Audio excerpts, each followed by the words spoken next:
At eto na ulit ang pinakadakila, pinakamakabuluhang segment dito po sa Afternoon Delight. Pasok, I Saw the Signs.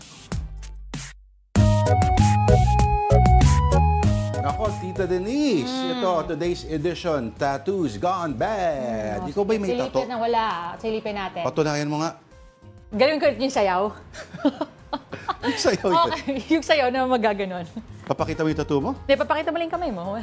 Oh, pero kung magpapatattoo ka, ano? Hindi ko alam eh. Logo ng fish cracker. Grabe naman. Wag naman. Paki-imagine. Oo, naalala ko yung kaibigan ko si Tado noon, gusto niya magpatato ng mapa ng Green Hills. Green Hills, the shopping center? Oo, tapos may shell. Tapos kabila, electric fan. Wala lang. No reason. Okay, sige. Ito naman, tattoo fails. Pakibasa, Tita D.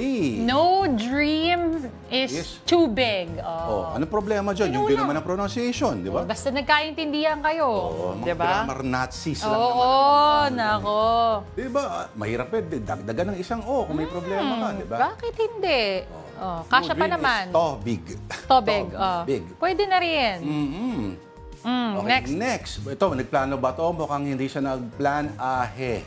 Plan ahead. Baka naman, yun nga yung point doon. Oo, kulang ng D. Oo. Walang D. Oo, hindi, pero ibig sabihin, sadya niyang ginawa yan. Pwede.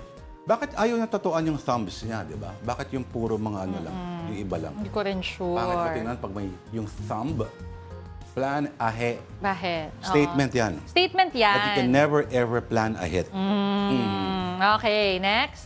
Number 3, point of view. Mga jowang nagpatattoo dahil sa naniwala sa forever. Ang tattoo, Marcos Duterte. Relax lang. Si Sara Duterte may mga tattoo, di ba? Hindi ko rin alam eh. Meron siya. Nagpinakita pa na sabay-sabay sila magkakapatid na nagpalagay. Or pinakita nila sabay-sabay yung mga tattoo nila. May mga ganun talaga eh. Mga matching Ano match. kaya ang papalagay kong Ito rin, fish cracker. Marami nagtataka. Wala kang tattoo. Kami may suka. Si Sir Patrick talagang takang-taka siya na. Ine-expect niya na. Kasi, okay. May tattoo ako na punong tad-tad yung katawan. Grabe naman. Stereotype, ganun. Okay. Meron po kayong mga nakita mga signs nakakatawa. Please send them to us, afternoondelight@gmail.com.